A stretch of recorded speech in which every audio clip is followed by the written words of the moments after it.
and development. Development is a sum total of growth and differentiation. During the development of the mature plant body, unicellular zygote undergo the process of division, and after the division it is converted into the multicellular structure. These many cells undergo the differentiation. Those differentiated cells form the tissues, organs, and that organs together it leads to the formation of a new plant body. This entire sequence of events, it is highly precise and orderly succession of events. In plants, the root and stem shows the unlimited growth. They die with the death of the plant body. Among them, the leaf, flower and fruit shows the limited growth where they appear and fall periodically. While in case of the stem and root, there is a unlimited growth is there. They grow throughout the life and they die with the death of the plant body. In this topic we are going to study with the growth. So, what is growth? Growth is the fundamental character of all the living organisms.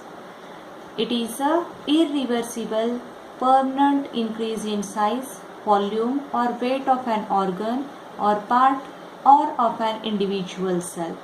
Whatever the changes taking place inside the cell, inside the organism or inside the organ, these changes are irreversible. That is, they are not reversed and these changes are permanent.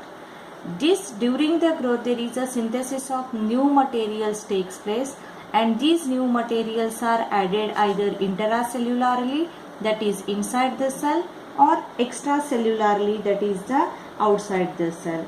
So, this growth is due to the high rate of metabolic activities. During the process of growth, metabolic activities are taking place, and these metabolic activities includes both catabolic as well as anabolic process. But the rate of anabolic process is more than the catabolic reactions. Both the anabolic and catabolic reactions occur by spending the energy or at the expense of energy. In plants, the growth is said to be indeterminate. What is the meaning of indeterminate type of the growth? The plant growth is unique due to the unlimited growth. That is, the plants grow throughout their life cycle. This growth in plants occur due to the activity of the meristematic cells. These meristematic cells are the special type of the cells which have power of continuous cell division, or they are capable of cell perpetuation. These meristematic cells, as they divide continuously, they are responsible for addition of more cells and they are responsible for formation of new plant parts or new plant organs. And because of that, this type of the growth is called as a open type of the growth, as the meristematic cells are responsible for addition of cells throughout the life, so it is called as the open type of the growth. If these meristematic cells ceases to divide, then what happens? Yes, these meristematic cells will cease to divide. When they cease to divide, the new cells added by the meristematic cells undergo the maturation. They convert into the permanent tissues, and these permanent tissues perform the specific structure. So in case of plants, there are mainly major two types of the growth are there. In case of the plants, two types of the growth. There are two types of the growth. One is called as primary growth, another one is called as a secondary growth. Primary growth, it is found in all type of the plants where there is an increase in length of the plant organs takes place. This primary growth occurs due to the activity of the root and shoot apical meristem.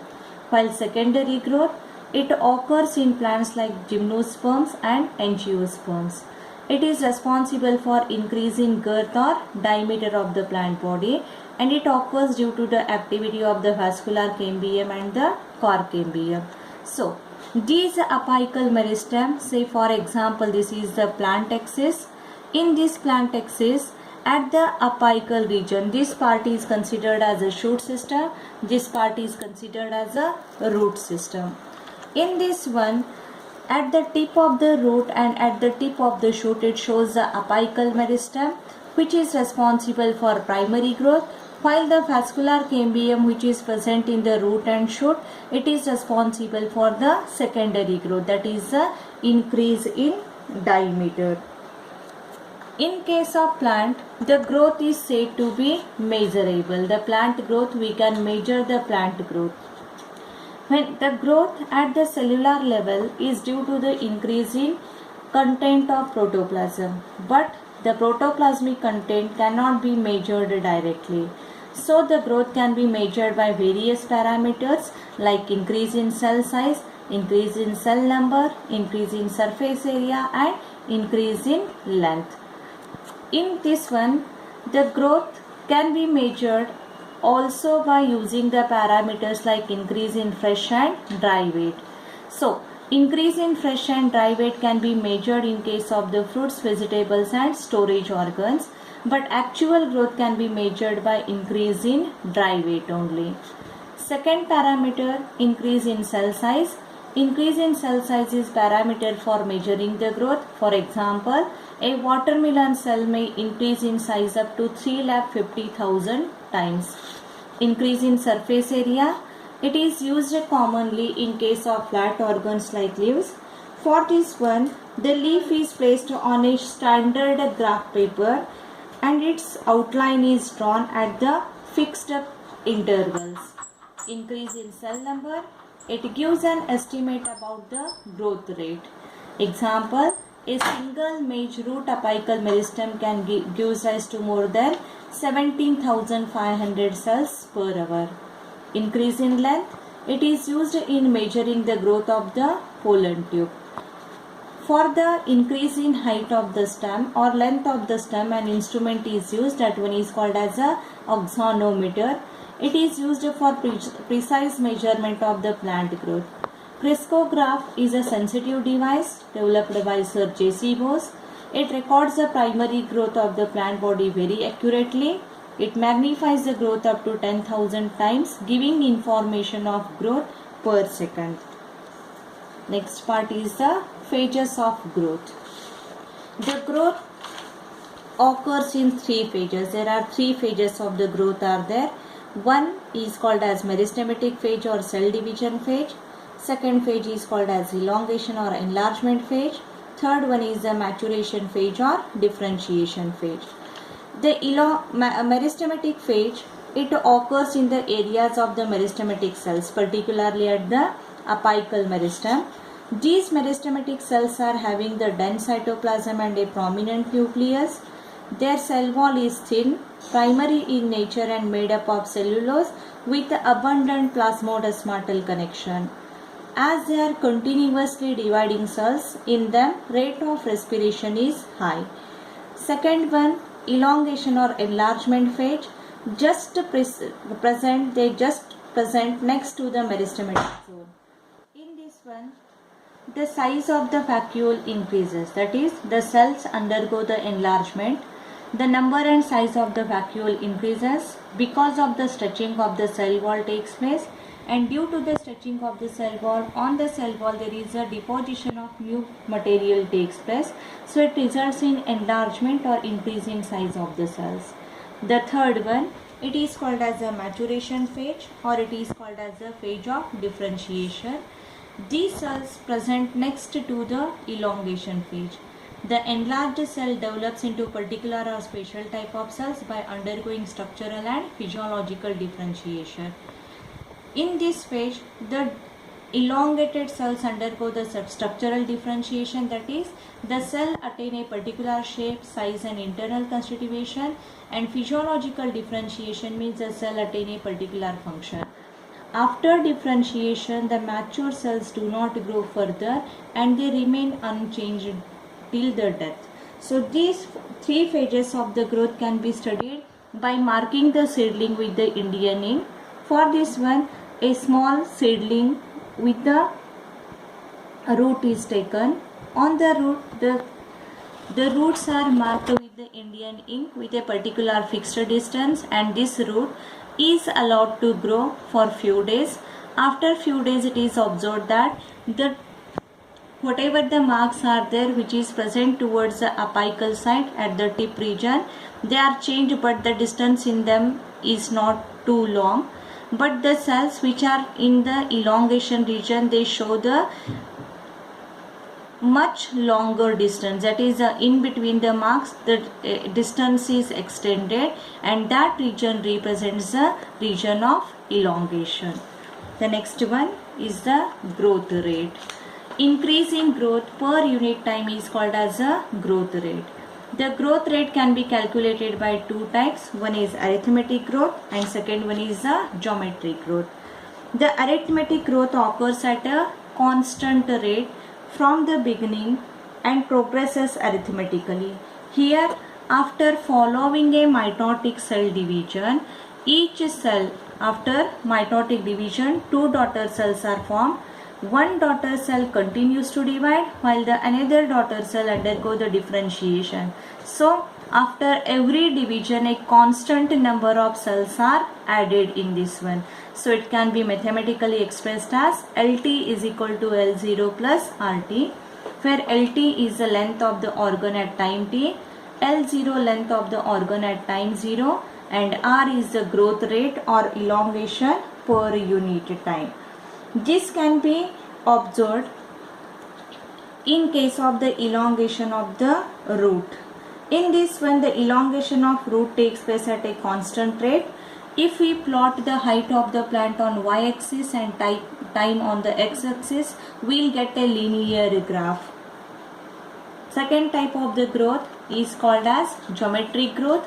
It is a growth rate where the every cell divides with all the daughter cells growing and dividing again. That is, after every mitotic division, two cells are formed and both the cells are again undergo the another mitotic division. This growth can be easily observed in case of the microorganisms, right? Where there is a rapid increase in number of microorganisms takes place when they are provided with the enough food and space. During this one, the geometric growth can be observed in three phases, that is lag phase, log phase and stationary phase. This phase is called as a lag phase. It is the early phase of the growth where the rate is slow. The second phase is called as log phase or exponential phase. During this one, the growth occurs rapidly or exponentially and it reaches to its maximum.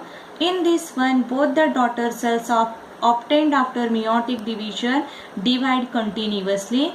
Third one is a stationary phase. During this one, there is no further growth is there. The rate of growth is again slows down and it will become constant. In this one, in case of the microbes, when the space and nutrients will become limited or available, then the stationary phase is there. In case of the plants, there is no further growth after the stationary phase, means the stationary phase is reached at the maturity of the plant part or plant organs. When these three phases of growth were obtained or plotted on a graph, it will give the S-shaped curve or the sigmoid curve. This can be mathematically expressed as W1 is equal to W0 ERT, where W1 is the final size, that is weight, height or number etc. W0 initial size at the beginning of the period, E base of natural logarithm, R growth rate and T is the time. Here, what is our growth rate? The growth rate is also called as the relative growth rate. It is a measure of the ability of the plant to produce a new plant material, and it is also called as a efficiency index. As it is a relative growth rate, so the final size, that is the W1, always depends on the initial size W0. Here we are going to study with the arithmetic growth and geometric growth. This is the arithmetic growth. This cell divides, it forms the two daughter cells. Out of two daughter cells, one daughter cell differentiated, another daughter cell continue to divide. Same, one get differentiated, these two are get differentiated, one is continue to divide. So the number of cells are added, at a constant rate. This is the geometric growth where Each cell divides and it forms the two daughter cells. Both the daughter cells are continues to divide, so within a short time many number or large number of cells are produced. During the development of the plant body, this is the zygote, unicellular zygote. First it undergo the geometric period of growth and later on it undergo the arithmetic growth to form the new plant body or new plant organs. The next one is again there are two types of the growth rate are there. One is absolute growth rate and another one is the relative growth rate. What is absolute growth rate? It is a measurement and comparison of total growth per unit time. Relative growth rate, the growth of the given system per unit time expressed on a common basis. For example, per unit initial parameter is called as a relative growth rate. So the relative growth rate can be measured as growth per unit time divided by initial size into 100. We are going to study these two growth by taking the examples. There are two leaves, A leaf and the B leaf.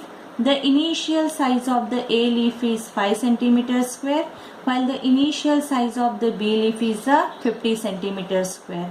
Say for example at a particular period of time both the leaf grows at a same rate, that is about 5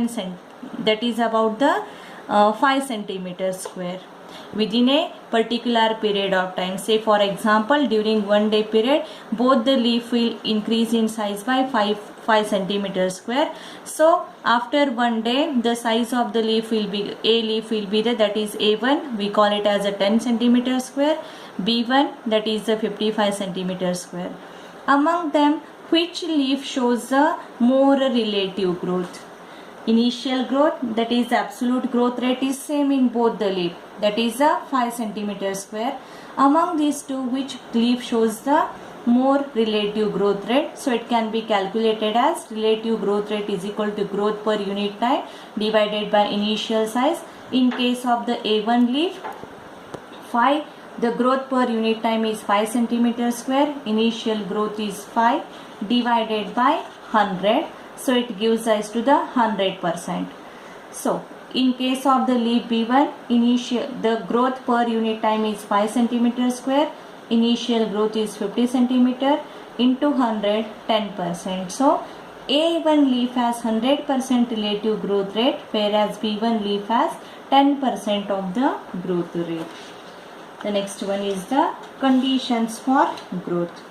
The plant of the growth involves synthesis of protoplasm, cell division, cell enlargement, cell differentiation, and all these processes are influenced by number of environmental factors for growth.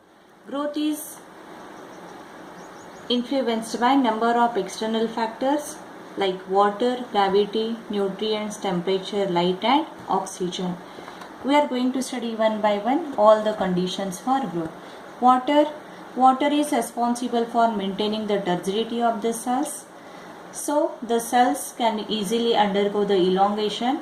It provides a medium for the enzymatic activity. Second, oxygen. It is required for respiration and release of energy. For the growth, energy is required for the anabolic activities which occurs during the growth. If the enough oxygen is not available, the rate of growth will be slow. For example, in case of the waterlogged condition, the growth of the root is inhibited due to the unavailability of the oxygen. Third one, nutrients. In this one, both macro and micronutrients are required for synthesis of protoplasm. Among macronutrients, important macronutrients are carbon and oxygen, and micronutrients like zinc and iron are mainly responsible for synthesis of the protoplasm. Next is the temperature. The plant growth increases with the increase in temperature up to 25 to 30 degrees Celsius. So optimum temperature for the growth is from 25 to 30 degrees Celsius. If the temperature increases above 45 degrees Celsius, it will hinder the growth due to the excessive transpiration, denaturation of enzymes and coagulation of the protoplasm. The next one is the light. Light is not essential for early growth, but it is required for tissue differentiation, synthesis of photosynthetic pigments, and photosynthesis. The last one is the gravity. It determines the orientation or movement of the main root, stem, and lateral branches borne over them. The next part of our topic: differentiation, dedifferentiation, and redifferentiation. What is differentiation?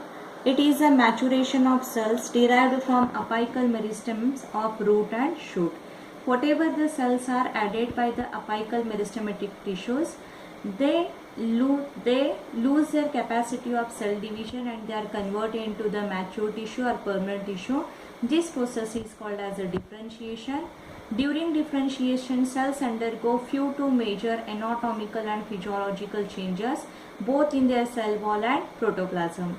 For example, vegetative bud is transformed into the flowering bud. Formation of tracheary elements from cambial cells. Vegetative bud is transformed into the flowering bud. Formation of tracheary elements from cambial cells, that is the meristematic, takes place. During this one, the cells lose the protoplasm. They develop strong lignocellulosic secondary wall to carry out the transport of water to the long distance. Second process, dedifferentiation. The important character of the differentiated tissue is they lost their capacity of cell division. The differentiated tissue cannot divide. But under certain conditions, the differentiated cells regain their power of cell division and they become meristematic, and that process is called as a dedifferentiation. Example, interfascicular fascicular cambium, that is cambium present in between two fascicular bundles is called as interfascicular fascicular cambium. The cells, parenchyma cells of medullary rays, undergo dedifferentiation and they form the fascicular cambium. Other example, cork cambium and the und cambium are formed by the fully differentiated parenchyma cells. Next is the redifferentiation. The products of dedifferentiated cells which lose their capacity to divide but mature to perform specific functions are called as redifferentiation. That is, cells added by dedifferentiated cells again lose their power of cell division and they get converted into the permanent tissues. That process is called as a redifferentiation. The changes which are occurring at the redifferentiation are similar to that of the differentiation. For example, secondary xylem and secondary phloem are formed from the interfascicular cambium. This interfascicular cambium is formed by the dedifferentiation. It adds the cells. The cells added by this interfascicular cambium develops or they differentiate into the secondary xylem and secondary phloem. Similarly, the cells added by the cork cambium, they are differentiated into the secondary cortex and the cork. So, like growth, the differentiation in plants is also open, but it can be determinate or it can be indeterminate. The final structure at maturity of a cell is determined by the location of cell. For example, the cells positioned away from the root apical meristem differentiated as root cap, while those pushed towards the periphery mature as the epidermis. The last part, it is the development. What is the development? It includes all the changes that organism goes through during its life cycle from seed germination to senescence. So these are the development stages of a plant body. The plant body